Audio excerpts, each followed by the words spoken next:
This one from Shauna. If my in-laws, my husband passed away almost 8 years ago, are gaslighters, and I've always been. If they live in the same town, attend the same church, and I'm becoming aware of what that has been the case in our relationship, how much obligation do I have in that relationship, and what should it look like?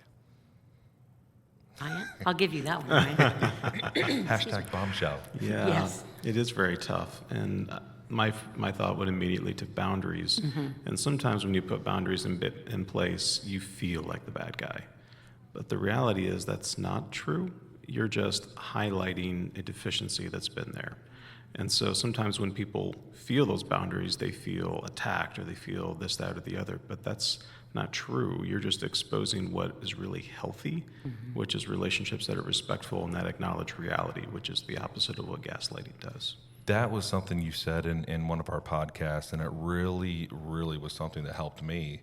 Because I'm a people pleaser, I'm a peacemaker, and so I want to make sure at the expense of myself to make sure everything's okay. But when I set a boundary, understanding that the way they react to that is their responsibility and not mine, and it sets the truth of what the relationship has always been, anyways. Yeah.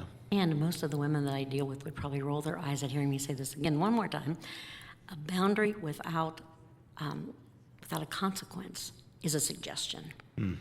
And they don't have to be punitive consequences, but it could be, if you continue to do this, I will no longer be in relationship with you, or I will no longer stay in this room with you where you speak to me like that. We have to have a consequence, otherwise the people that don't like boundaries are just going to shoot right past our boundaries. We feel helpless and usually pretty resentful.